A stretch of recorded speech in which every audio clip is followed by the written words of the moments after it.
It's 30 degrees outside. Your phone says 60% battery. You pull it out to check directions and 15%. You look again 30 seconds later, 3%. By the time you're trying to call an Uber, it's dead. You're not crazy. Your phone isn't broken. There's actual chemistry happening inside your battery right now that's sabotaging you. And once you understand it, you'll never look at your phone the same way. Here's what makes this so frustrating. Your battery didn't actually die. The energy is still in there. Your phone is lying to you about how much power it has left. And it's doing this because of something that happens at the molecular level when lithium ions get cold. But here's the wildest part. Bring that same dead phone inside, let it warm up for 10 minutes, and suddenly it's back to 40%. The battery didn't recharge itself. So, what's actually going on? To understand this, you need to know how your phone battery actually works. Inside every smartphone battery are billions of lithium ions. Think of these like tiny workers carrying energy back and forth between two sides of the battery, the anode and the cathode. When you're using your phone, these lithium ions flow from the anode to the cathode, releasing energy that powers your screen, your apps, everything. When you're charging your phone, you're forcing those ions to flow backward, from cathode back to anode, storing energy for later. This whole system depends on those lithium ions being able to move quickly and freely through a liquid electrolyte solution. It's like they're swimming through a medium that lets them travel. And here's where temperature becomes everything. When your battery gets cold, we're talking below 32 degrees Fahrenheit or 0 degrees Celsius, that electrolyte solution starts to thicken. Imagine trying to swim through water versus trying to swim through honey. That's what's happening to your lithium ions. The colder it gets, the thicker that electrolyte becomes, and the slower those ions can move. But your phone doesn't know the ions are just moving slower. All it knows is, I'm asking for power and I'm not getting it fast enough. So your phone makes an assumption. The battery must be almost dead. And that's why your battery percentage drops like a rock.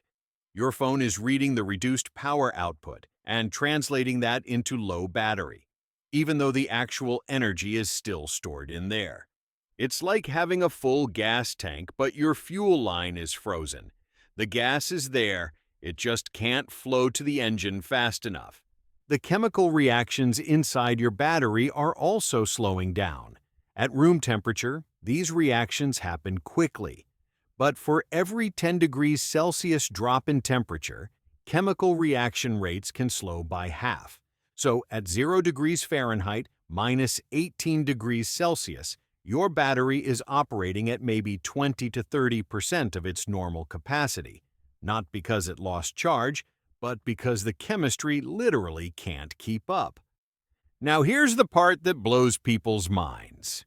You bring your dead phone inside, you set it on the table, you don't plug it in. 10 minutes later, you pick it up and it shows 40% battery. Did it charge itself from the air? No. What happened is the battery warmed back up. That thick electrolyte returned to its normal liquid consistency. Those lithium ions can swim freely again. The chemical reactions sped back up. And suddenly your phone is like, oh wait, there is energy in here after all. My bad. The energy never left. It was just temporarily inaccessible because of the temperature. This is also why your phone will sometimes shut down completely in the cold, even at 20 to 30% battery. It's not trying to annoy you, it's actually protecting itself. If your phone kept trying to pull power that the battery couldn't deliver quickly enough, it could damage the battery permanently. So it shuts down as a safety mechanism, which is great for the battery's long-term health, but terrible when you're trying to call that Uber. This isn't just annoying, it can actually be dangerous. People get stranded in winter weather thinking their phone is fully charged, only to have it die on them when they need it most. Hikers, people with car trouble, anyone in an emergency situation in cold weather. And it's not just extreme cold. Even temperatures around 40 degrees Fahrenheit, 4 degrees Celsius, can start affecting battery performance. You might not notice it as dramatically, but your battery is running less efficiently. Different phones handle this differently.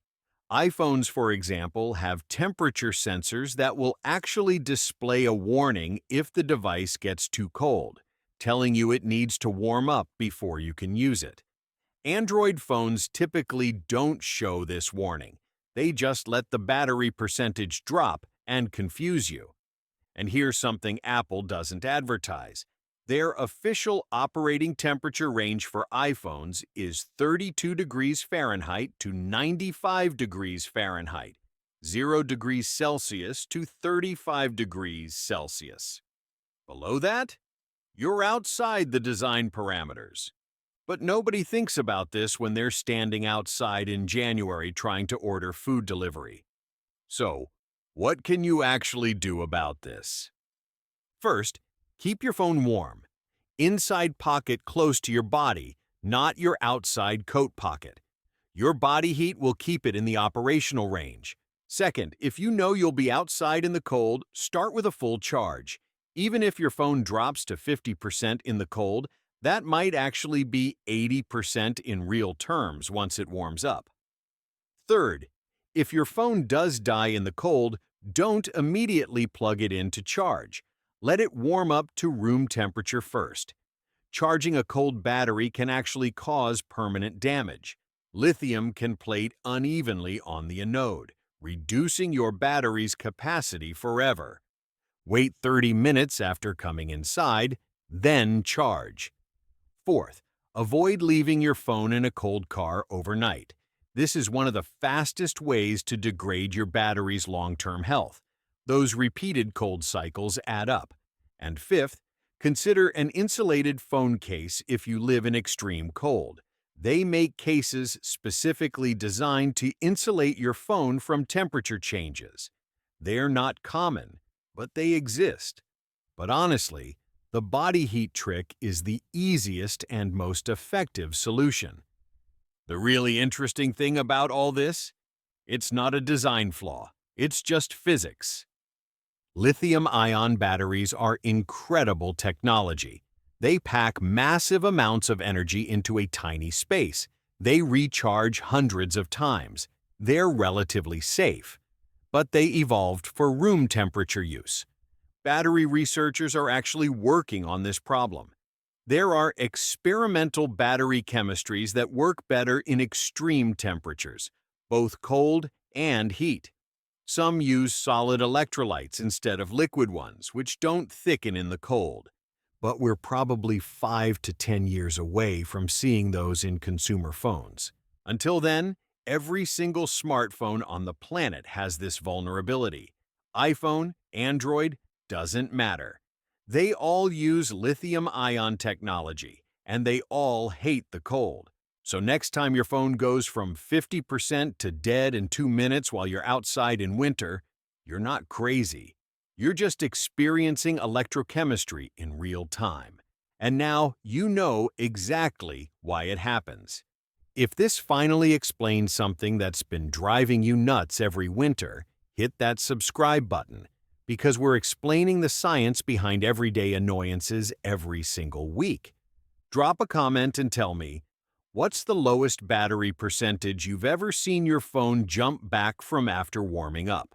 I've personally seen 1% jump back to 35%. And if you want to know why your phone also dies faster when it's hot, that's a completely different chemistry problem that we'll cover in another video.